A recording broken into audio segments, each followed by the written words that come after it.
আজকে যে গল্পটা পড়ে শোনাবো সেটি কিন্তু ভীষণ মজার, বুদ্ধির শিক্ষা দিয়েছে। তো চলো গল্পটা আজকে শোনাই তোমাদেরকে। তো আজকের গল্পের নাম হচ্ছে এই শহরে কতগুলো কাক আছে। সম্রাট আকবর তার সভাসদদের প্রায়ই অদ্ভুত সব প্রশ্ন করতেন, আর সেই সব প্রশ্ন করে ওই সব সভাসদদের ধাঁধায় ফেলে দিতেন। এইভাবে তিনি তাদের জ্ঞান ও বুদ্ধি পরীক্ষা করতেন। একবার তিনি একটি উদ্ভট প্রশ্ন করে বসলেন। রাজা এবার প্রশ্ন করছে, আপনারা বলতে পারেন এই শহরে কতগুলো কাক বাস করে?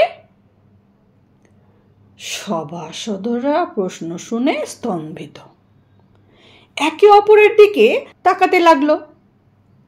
রাজা একে একে সবাইকে এই প্রশ্নের উত্তর জিজ্ঞাসা করলেন।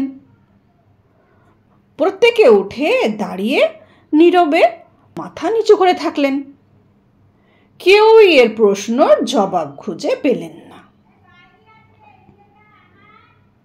সম্রাটের নবরত্ন, সভার সবচেয়ে বুদ্ধিমান, জ্ঞানী ও চতুর ব্যক্তি ছিলেন বীরবল। তিনি সভায় প্রবেশ করে দেখলেন সকলে চুপচাপ মাথা নিচু করে দাঁড়িয়ে আছে। তৎক্ষণাৎ তিনি বুঝতে পারলেন মহারাজ এমন কিছু অবাস্তব প্রশ্ন করেছেন যার উত্তর কেউ দিতে পারছে না। বীরবল নম্রভাবে মহারাজকে অভিবাদন করে সভায় নিজের আসনে গিয়ে বসলেন। মহারাজ তখন তাকে প্রশ্ন করলেন, আচ্ছা বীরবল, আপনি বলতে পারেন এই শহরে কতগুলো কাক বাস করে? সপ্রতিভ ও চালাক বীরবল সঙ্গে সঙ্গে উঠে দাঁড়িয়ে জবাব দিলেন, আগে হ্যাঁ মহারাজ, এই শহরে 50,378টা কাক বাস করে। মহারাজ তো শুনেই অবাক, আর তারপরে সে আশ্চর্য হয়ে বললেন, আপনি এত নিশ্চয়তার সাথে কি করে বলতে পারেন? কি করে বলছেন আপনি এই কথাটা? বীরবল তখন হেসে উত্তর দিল, মহারাজ দয়া করে আপনি আপনার লোক দিয়ে কাকগুলোকে গুনে দেখুন।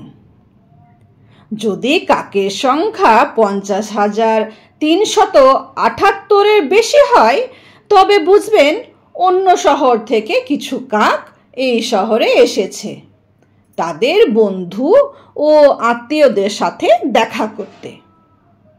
যদি কাকের সংখ্যা কম হয় তবে বুঝতে হবে আপনাকে এখান থেকে কিছু কাক এদিকে ওদিকে চলে গেছে তাদের ঘনিষ্ঠদের সাথে সাক্ষাৎ করতে।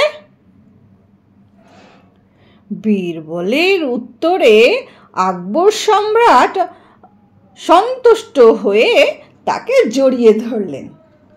সাব্বাস বীরবল, আপনি আমার সভার গৌরব। আপনার বুদ্ধি ও জ্ঞানের কোনো তুলনা হয় না। শুনলে তো কি সুন্দর একটি গল্প। তাহলে এই গল্পটা থেকে আমরা কি শিক্ষা পেলাম বলো তো? এই গল্পটা থেকে আমরা এটাই শিক্ষা পাই যে উপস্থিত বুদ্ধি অসাধ্য সাধন করতে পারে, তাই না? ঠিক আছে।